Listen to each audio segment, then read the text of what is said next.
Let's plan your first month of Spanish class together. Hey, my name is Ashley and I blog over at SenioritaSpanish.com. If you're new here, I just want to make sure that you know that links to everything that I mentioned are going to be down in the description box below.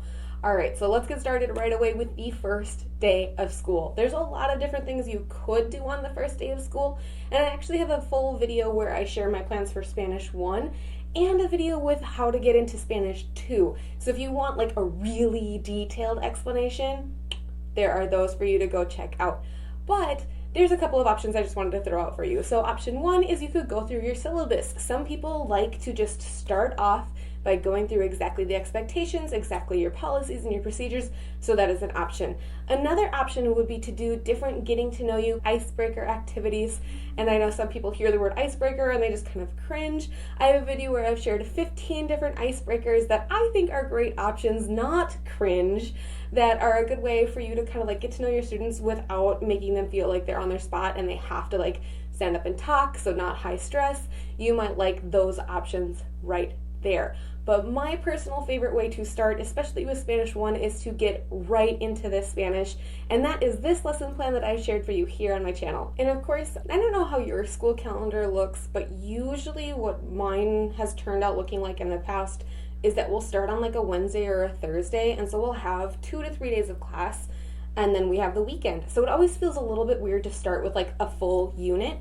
So what I usually would do is I'll do that first day of school lesson, and then depending on how many days we have, the next day or to wrap up that lesson, we'll do a write and discuss from the card talk activity. I'll put that in a paragraph up on the screen, right? Writing and discussing. I'm writing it out as they're sharing out what they remember from our discussion. Then we use that paragraph that we've just created together as a class. So I'll have 5 or 6 of them depending on how many classes I have. And we'll use that reading for the next 2 days, and I'll just use it with any old reading activity. I have a series of 10 of my favorite reading activities I can share for you here, or this whole playlist is just activities that you can do with any reading. So any of those you can really pick and choose from.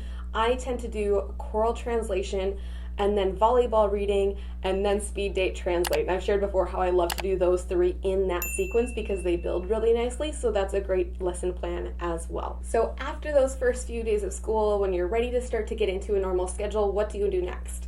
My first unit that I like to do in the school year is a cognates unit, and I have a video where I have gone through that unit step by step, exactly what I do on every single day of that unit. So I'm not going to spell it out for you here because that would just get long, but if you wanted to see exactly what I do in that unit, you can check that out in this video here. But the short of it is that we introduce what cognates are, and then we practice with them. Like, how can that be a useful tool for you in your language learning now and for the rest of the year? Because I want them to understand, oh, I can use these things that I already know to support myself and to make sure I'm understanding the different reading activities and all sorts of different activities we're doing in Spanish class all year long. So that's the emphasis of the first full week unit. After we get through that first full week unit, then what, right? What are we gonna do next? So at that point, I like to start mixing in some more of those getting to know yous and icebreakers like I mentioned at the beginning. Again, avoiding the cringe icebreakers. I really like to do things that are lower stress, that are a little bit more individual than you might think of an icebreaker as. Again, that video is 15 icebreakers, and I'll link to it down below, so if you want to see those, kind of some ideas you could do. I like to just kind of mix them in as a brain break or maybe even as a fast finisher. So brain breaks and fast finishers are not content, so you might be going, okay, but what are we actually doing for our lesson plan? Well, what I like to do after cognates is to do a couple of units that focus heavily on high frequency verbs in Spanish, because if I get to those and the students start to really get, okay, tener, right? Tiene, es, está, quiere, I, and we just nail those and we get into a little bit more of like le gusta, quiere, le gusta, oh, and we start to kind of build that skill and understanding with those, it's going to set them up really well for the rest of the year. So the next 3 weeks, I do different high frequency verb units that are all based around a story, and they kind of start with an emphasis on just a few of the high frequency verbs, and we start to gradually add one more in as we go, so it's not overwhelming, but we're also recycling things from the previous weeks. Before you know it, we're a month into school, and at that point, that's when I start to trickle in our start of class routine. So that is a how are you feeling kind of check-in, that is the weather, and that is your is anything going on today, what day is it today, calendar talk. So that's the every single day start of class routine. and also our different days of the week routines. So weekend chat, free voluntary reading, Musica Miracules, and again, I have a video where I go into very much more detail about each of those daily routines and what they are and how I use them, so I'll make sure to link that for you as well.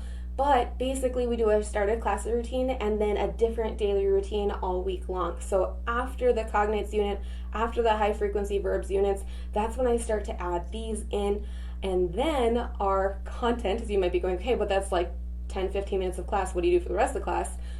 That's when we do units that are based around stories. And I have a different video where I talk about my process for planning a unit around a comprehensible story for your novices, and that's where I would start getting into that. I hope that was helpful for you. If you have any questions, just drop me a comment down below. I'd love to hear, what do you do with your ones the first month of school?